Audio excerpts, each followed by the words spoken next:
ஓம் ஸ்ரீ வராகி தாயே போற்றி. என் அன்பு குழந்தையே, இப்போது உன்கிட்ட ஒரு ரகசியம் சொல்றதுக்காக தான் வந்திருக்கேன். உன் வாழ்க்கையில நீயே ஆச்சரியப்படும்படி ஒரு மிகப்பெரிய அதிசயம் நடக்க போகுது. என்னன்னா, நீ மிகவும் மகிழ்ச்சியாக மன முதிர்ச்சியோடு எல்லா விஷயங்களையும் எதிர்கொண்டு வசதியாக உன் விருப்பப்படி வாழப்போகிறாய். ஆம் என் செல்லமே, இத்தனை நாளா நீ எப்படிப்பட்ட வாழ்க்கையை வாழணும்னு நினச்சியோ அப்படிப்பட்ட அழகான வாழ்க்கையை தான் உன் கைகளில் ஒப்படைக்க போகிறேன். நீ இருக்கக்கூடிய உன் வீட்டில் எவ்வளவு வசதிகள் இருக்குன்னு பார்க்காத, எந்த அளவுக்கு மகிழ்ச்சியாக நீங்கள் இருக்கீங்கன்னு பாரு. ஏன்னா வசதிங்கிறது வரும் போகும், ஆனால் மகிழ்ச்சிங்கிறது உன் வாழ்நாள் முழுவதும் இருக்க வேண்டிய அத்தியாவசியமான அடிப்படை விஷயமல்லவா? தொட முடியாத தூரத்தில் உன் கனவு இருந்தாலும் அதை உன்னால் நிறைவேற்றிக்க முடியும், அதை தொட்டு எட்டி பிடித்துவிட முடியுன்ற நம்பிக்கை உனக்குள்ளே இருக்கு. அந்த நம்பிக்கை தான் வாழ்க்கை. நீ ஒருபோதும் தயங்கவோ கலங்கவோ வேண்டாம்.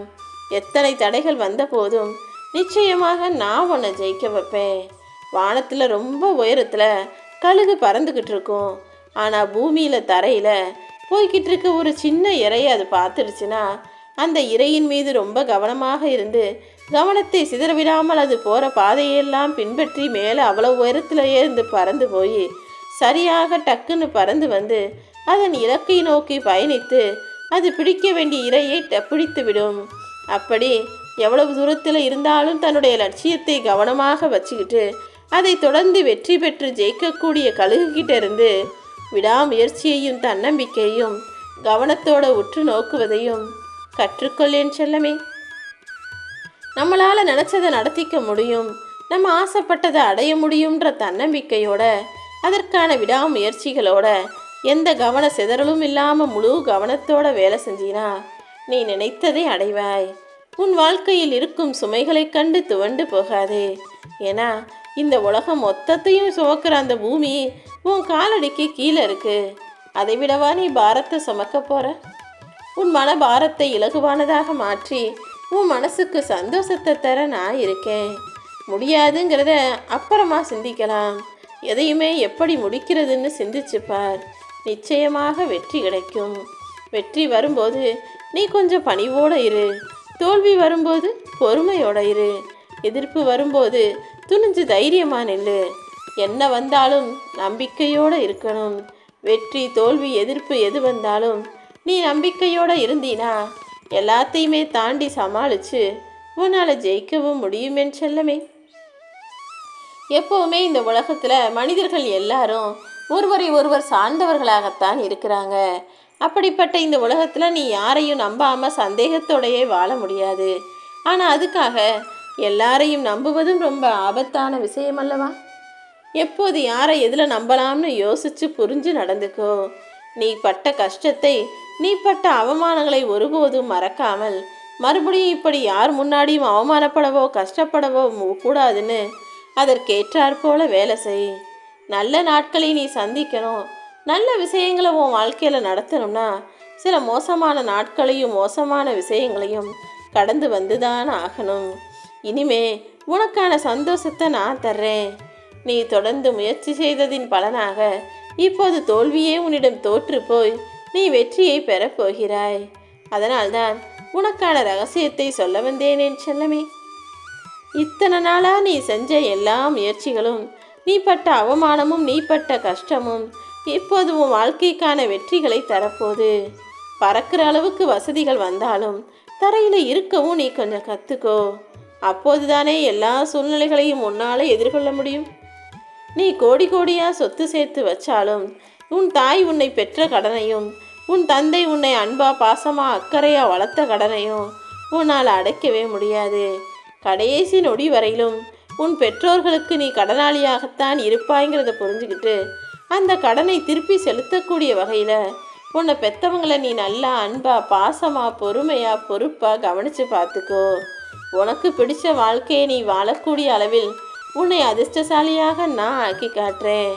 பெற்றவங்களை நல்லா பார்த்துக்கிற பிள்ளைகளை எப்போதுமே நான் பாக்கியசாலியாகவும் அதிர்ஷ்டசாலியாகவும் ஆக்கி காட்டுவேன்.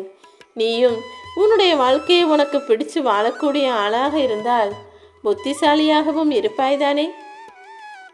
சில சமயங்களில் நீ வச்ச குறி தப்பி போகலாம், நீ நினச்ச விஷயம் நடக்காமல் போகலாம். ஆனால் குறி தவறினாலும் உன்னுடைய முயற்சிங்கிறது அடுத்த முறை அதில் ஜெயிப்பதற்கான உனக்கான பயிற்சியை தரும்.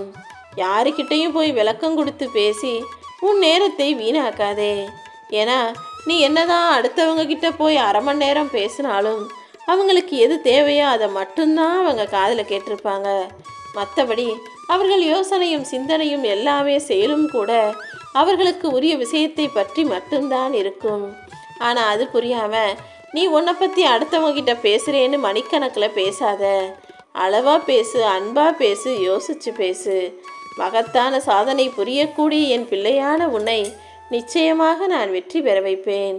எப்போவுமே எல்லாருக்கிட்டையும் அளவாக பேசு, அளவாக அன்பு வைன்னு நான் சொல்கிறேன். ஆனால் நீ மறுபடியும் மறுபடியும் எல்லாருக்கிட்டையும் ரொம்ப உரிமை எடுத்து பேசி ஒன்றா கூடி குழாவி கொஞ்சி பழகிட்டு அடிபட்டு மிதிப்பட்டு அவமானப்பட்ட பிறகுதான் இவங்க கிட்ட கொஞ்சம் அளவோட தூரமாக இருந்திருக்கலாமோன்னு யோசிக்கிற. இனிமேலாவது யாரையும் எதற்காகவும் தேடி தேடி ஓடி போகாமல் அளவாக கொஞ்சம் தூரமாக இடைவெளி விட்டே பேசி பழகு. உனக்கானது எதுவும் உன்னை விட்டு போகாது. ஆனால் அது அப்படி உன்னை விட்டு போனால் அது உனக்கானது இல்லை என்று தானே அர்த்தம். உன்னை விட்டு விலகி போகிறத நீ ஏன் தேடி போகணுமேன்னு சொல்லவே. உனக்கு எது சரியானதோ அது தானாகவே உன்னை தேடி வரும்படி நான் பார்த்துக்கிறேன். எப்போவுமே வலியும் வேதனையும் எல்லாருக்கும் பொதுவானது தான். ஒரு விஷயம் நடந்தால் நீ எப்படி கஷ்டப்படுவியோ அது அடுத்தவர்களுக்கும் துன்பத்தை தான் தரும்னு புரிஞ்சுக்கிட்டு அப்படி கஷ்டத்தை தரக்கூடிய விஷயத்தை ஒருபோதும் அடுத்தவர்களுக்கு செய்யாதே. உனக்கு எது இருக்கோ அதை நான் தான் கொடுத்தேன்னு மகிழ்ச்சியாக இரு. எது உன்கிட்ட இல்லையோ அதையும் நான் உனக்கு கொடுப்பேன்னு நம்பிக்கையோடு இரு. உன் நம்பிக்கையும் மகிழ்ச்சியும் தான் உன் வாழ்க்கையவே உயர்த்தி காட்ட போகிற விஷயங்கள். உன்னை நீயே செதுக்கி கொள்ளக்கூடிய அளவுக்கு தைரியமான பிள்ளையாக உளிகொண்டு செதுக்கும் பிள்ளையாக நீ இருக்கிறாய். அப்படி இருக்கும்போது உன் வாழ்க்கையில் நீ போகிற பாதையில் சில எதிரிகள் இருக்க தான் செய்வாங்க. ஏன்னா இங்கே யார் முன்னேறினாலும் யார் ஜெயித்தாலும் யார் சந்தோஷமாக இருந்தாலும் அடுத்தவர்களுக்கு பிடிக்காதல்லவா. அப்படிதான் உன் வாழ்க்கையிலும் உனக்கு எதிராக இருக்கும் எதிரிகளை நினச்சி கவலைப்படாத. அதே நேரத்தில் உன்னை அலட்சியமாக நினைக்கும் மனிதர்களை விட்டு துணிந்து விலகிப்போ. உன்னை பொக்கிஷமாக நினைக்கும் மனிதர்கள் நிறைய பேர் இருக்காங்க. அவங்களோட சேர்ந்து உன் வாழ்க்கையை வாழ ஆரம்பிச்சினா நீயும் நிம்மதியாகவும் நலமாகவும் நல்லாகவும் வாழலாம். எப்போதும் எதுக்காகவும் கவலைப்படாமல் மனசை அமைதியாக வச்சுக்கோ. இந்த உலகில் உன் வாழ்க்கையில் நடக்கும் எந்த விஷயத்தை நினைத்தும் நீ மனதை குழப்பிக்கொள்ளாதே என் செல்லமே.